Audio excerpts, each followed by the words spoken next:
तो हेलो दोस्तों, कैसे हैं आप लोग। तो जैसे कि आपको पता है कि हम लोग मैथमेटिक्स थर्ड जो सब्जेक्ट है उसको डिस्कस कर रहे हैं और यूनिट नंबर 1 हमारा चल रहा है और यूनिट नंबर 1 का ऑलमोस्ट लास्ट टॉपिक पे हम पहुंच चुके हैं, जो कि आज के वीडियो सीरीज के अंदर हम डिस्कस करने वाले हैं न्यूटन्स डिवाइडेड डिफरेंस इंटरपोल्यूशन। जी हाँ दोस्तों, अच्छी तरीके से इनको डिस्कस करेंगे और सारी चीजों को एक सीक्वेंस में मैं अपलोड कर रहा हूं, तो आप चीजों को एक सीक्वेंस में एक्सेस करेंगे तो चीजें आपके लिए फायदेमंद और बेहतर रहेंगी। तो मैं ये मान के चल रहा हूं कि आप सारी चीजों को स्टेप बाय स्टेप देखते आ रहे हैं और नोट्स को प्रॉपर बनाते आ रहे हैं। ठीक है, तो आइए स्टार्ट करते हैं। तो सबसे पहले आपको एक्स वाई इंटरवल दिया रहेगा, जिसमें आपका एक्स का मान x naught, x one, x two, x three up to x n तक रहेगा। वाई का मान y naught, y one, y two up to x y n तक रहेगा। ठीक है, तो जो डिवाइड डिफरेंस इंटरपोल्यूशन होता है, वो ऑपरेटर जो होता है वो डिफाइंड होता है किसके द्वारा, इस फॉर्मेशन के द्वारा। यानी आपका ऑपरेटर तो रहेगा लेकिन उसमें एक डिवाइड का सिंबल आ जाएगा। ठीक है, जैसे कि आप यहाँ पे देख सकते हैं छोटा सा ट्रायंगल और उसके बीच में एक लाइनिंग आपको दिख रहा होगा। या फिर हम इसे इस तरीके से भी कह सकते हैं कि F of x not comma x two comma x one, इस तरीके से अप टू एक्स एन, जिनको हम डिवाइड कर सकते हैं। मान लीजिए कि हमें वाई नॉट फाइंड आउट करना है। ठीक है, डेल जो आपका कह सकते हैं डिफरेंस जो ऑपरेटर है उसका वाई नॉट हमें फाइंड आउट करना है। तो उसका फॉर्मूला क्या होगा, तो उसका formula y one minus y naught upon x one minus x naught होगा। इसी तरीके से अगर हमें इसका स्क्वायर फाइंड आउट करना है तो हमें x two minus x naught करना होगा। ठीक है, इसी तरीके से अगर हमें वाई वन निकालना है तो y two minus y one upon x two minus x one करना है। अगर इसका स्क्वायर करना है तो इसका y two minus y one, और यहाँ पे डेल के साथ यहाँ पे ऑपरेटर लगेगा, ध्यान देना है यहाँ पे। ठीक है ना, डिफरेंस ऑपरेटर वाला ऑपरेटर। और इस तरीके की चीजें आपका जो अप टू एन टर्म तक बढ़ती चली जाएंगी। ठीक है, तो यहाँ से एक जनरल टर्म हमें मिलेगा जो कि आप देख सकते हैं।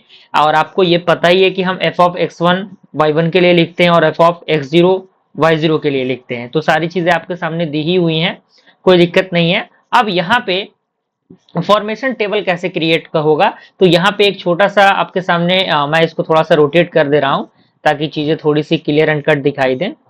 1 मिनट थोड़ा सा मुझे टाइम दीजिएगा। बिल्कुल, 1 मिनट 1 मिनट, थोड़ा सा चीजें थोड़ी सी इधर उधर हो जाती है ना। चलिए, यहाँ पे आप देखिए ये आपका डिफरेंस टेबल है, ध्यान देना है आपको। ठीक है ना, यहाँ पे आपको देखना है, यही आपका टेबल है वो जो कि आपके सामने यहाँ पे दिया हुआ है। ठीक है, यहाँ पे एक्स और वाई है, यहाँ पे आपका जो आपका फॉरवर्ड जो डिफरेंस ऑपरेटर है वो है, यहाँ पे स्क्वायर वाला टर्म है, यहाँ पावर थ्री वाला टर्म है। ठीक है, तो यहाँ पे आप देख सकते हैं कि हम जो आपका वाई नॉट है वो किस तरीके से फाइंड आउट करेंगे, इसमें से एक्स को माइनस करेंगे। और चूंकि आप देख रहे हैं कि इसके साथ आपका एक्स वन और वाई एक्स नॉट भी है, तो वो भी टर्म यहाँ माइनस होगा। फिर अगर हम y1 की बात करें तो इसमें से इसको माइनस करेंगे तो x2 में से x1 को माइनस करना होगा। फिर हम y2 की बात करें तो y3 में से -2 करेंगे y2 को, x3 में से x2 को माइनस करेंगे। इसी तरीके से ये चीजें बढ़ती चली जाएंगी जब तक कि टर्म आपका छोटा नहीं हो जाता। फिर हमें इसको जो है इसमें से माइनस करना होगा, इसको इसमें से माइनस करना होगा। तो इस यहाँ पे थोड़ा सा स्पेस था नहीं, इसीलिए चीजों को मैंने यहाँ पे लिखा हुआ है, आप थोड़ा सा इसको देखिएगा। यहाँ पे आपका 4 वाला टर्म लिखा हुआ है और यहाँ पे 5 वाला टर्म लिखा हुआ है, क्योंकि अब इसके आगे तो चीजें जाएंगी नहीं। तो यहाँ पे ये जो आपका फॉर्मेशन सॉल्व होता है वो किसके लिए होता है, अनइक्वल इंटरवल के लिए। और इसके पिछले लेक्चर में जो भी चीजें हमने डिस्कस की हैं वो इक्वल इंटरवल के लिए सॉल्व हो रहा था। तो अनइक्वल इंटरवल के लिए ये चीजें सॉल्व होंगी और इसका फॉर्मेशन कुछ इस प्रकार से होगा। आप यहाँ पे देख सकते हैं सारी चीजें आपके सामने दी हुई हैं और ये किस तरीके से निकल रहा है, पावर 4 पावर 3 पावर 2, ये टेबल के अकॉर्डिंग आपको चीजें पता लग गई होंगी। ठीक है, इसी तरीके से हम निकालेंगे, सारी चीजें वही हैं, डायरेक्टली हम एग्जाम्पल के द्वारा समझेंगे चीजों को। यहाँ पे क्वेश्चन दिया गया है, use the Newton's divided difference formula find F x, यानी हमें एफ एक्स निकालना है, साथ ही साथ उस एफ एक्स के अंदर हमें 4 रखना है और उस एफ एक्स का डिफरेंशिएशन करके हमें वहां पे 4 रख के पुट करना है। तो आप देख सकते हैं इनके बीच का इंटरवल भी थोड़ा सा इक्वल नहीं है। यहाँ से आप देख सकते हैं 2 का गैप है, फिर यहाँ पे 1 का गैप है, फिर यहाँ पे 3 का गैप है। तो अनइक्वल इंटरवल आ गया, तो अनइक्वल इंटरवल के लिए ये चीजें सॉल्व हो रही हैं। तो हम यहाँ पे क्या करेंगे, डिफरेंस टेबल बनाएंगे एक्स और वाई के नाम से। तो यहाँ पे एक्स नॉट आपका 0, फिर आपका 2 3 6 है, तो 0 2 3 6 हो गया। और यहाँ पे आपका वाई नॉट दिया ही हुआ है 648 704 729 792, ये सारी चीजें लिख देंगे। अब क्या करना है, इसमें से इसको माइनस करना है और इसमें से इसको माइनस करके डिवाइड करना है। तो जैसे आप इसको करेंगे तो 28 आएगा, फिर इसमें से इसको माइनस करना है, इसमें से इसको माइनस करना है, डिवाइड करके लिख देना है तो 25 आएगा। फिर इसमें से इसको माइनस करना है, 6 से 3 माइनस करना है, डिवाइड करके लिखेंगे तो 21 आएगा। ठीक है, अब हमने ये कर लिया। अब इसमें से इसको माइनस करना है, इसमें से इसको माइनस करना है, फिर क्या करना है, फिर हमारा 3 और 0 से माइनस होगा, ठीक है, यहाँ पे आप देख सकते हैं। तो ये -1 आएगा, फिर हमें इसमें से इसको माइनस करना है और किससे करना है, 6 में से 2 माइनस करेंगे तो आपका -1 आएगा, फिर इसमें से इसको करना है तो आपका 0 आ जाएगा। तो यही टर्म तक होंगे, यानी पावर 3 तक की चीजें जा रही हैं। तो हम बस कुछ नहीं करना, हमें फॉर्मूला अप्लाई कर देना है, क्योंकि हमें फॉर्मूला पता है। इस फॉर्मूला के अंदर जहां जहां x दिया है वहां वहां हम क्या करेंगे, वहां वहां जो x का वैल्यू था वो अभी पुट नहीं करेंगे, अभी केवल और केवल हम क्या करेंगे, इसको सिंप्लीफाई करेंगे। तो जैसे ही आप सिंप्लीफाई करेंगे तो आपको एक इक्वेशन मिलेगा जो कि -x² प्लस 30x प्लस 648 आएगा, ठीक है। तो अब इसका डिफरेंशिएशन भी करना है, तो हम करेंगे डिफरेंशिएशन, तो -2x प्लस 30 आएगा। क्योंकि आपको पता है कि f की जगह पे एक बार 4 रखना है और डिफरेंशिएशन में भी 4 रखना है। तो जब हम सिंपल इक्वेशन में 4 रखते हैं तो 752 आएगा, और जब हम डिफरेंशिएशन के अंदर 4 रखते हैं तो आपका 22 आएगा, ठीक है। तो इस तरीके से ये चीजें सॉल्व होंगी, थोड़ा सा आपको प्रैक्टिस करना पड़ेगा, ठीक है।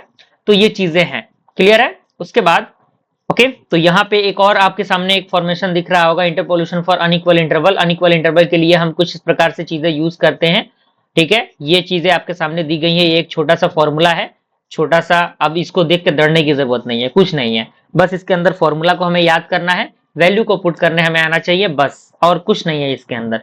Putting the value getting the result वाला कहानी है। अगेन आपके सामने ये एक इक्वेशन दिया है, सॉरी ये आपका टेबल दिया हुआ है, इसमें हमें f(9) निकालना है। तो f(9) निकालने के लिए हमें fx निकालना पड़ेगा यूजिंग द लैग्रांज फॉर्मूला। ये आपका कौन सा फॉर्मूला है, लैग्रांज फॉर्मूला है, ध्यान देना है, ठीक है। लैग्रांज फॉर्मूला भी आपको पता होनी चाहिए। तो ये चीजें दी गई हैं, हमें फॉर्मूला दिया हुआ है, हमें यहाँ पे हमें x0 दिया है 5, x1 दिया है 7, x2 दिया है 11, x3 दिया है 13, फिर आपका 17। इस तरीके से y0 से लेके y4 तक के टर्म को लिख लेंगे। x का मान 9 है, हमें y का मान निकालना है। तो चूंकि हमें फॉर्मूला पता है, वैल्यूज हमें पता है, हम वैल्यू को पुट करेंगे तो हमारे पास जो आंसर है वो मिलता चला जाएगा। बस क्योंकि आपको पता है कि एग्जामिनेशन के अंदर केएलसी अलाउ होता है, तो हम आसानी से इसको सॉल्व कर सकते हैं। तो f(9) पे जो आपका वैल्यू आएगा वो 810 आ जाएगा, ठीक है। एक क्वेश्चन और है, इनको भी आपको लैग्रांज मेथड के अकॉर्डिंग फाइंड आउट करना है और इनवर्स लैग्रांज मेथड अप्लाई करना है टू फाइंड।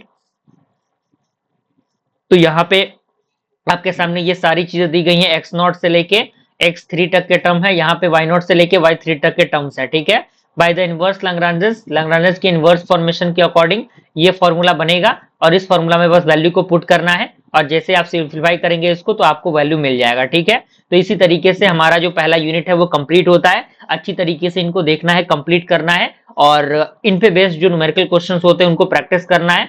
ज्यादा से ज्यादा शेयर करिए अपने फ्रेंड सर्कल में इन चीजों को, ताकि वो लोग भी इन चीजों को देखें और उनका फायदा उठा सकें। जल्दी मिलते हैं फ्रेंड्स ऐसे इंटरेस्टिंग वीडियो के साथ, तब तक के लिए थैंक यू।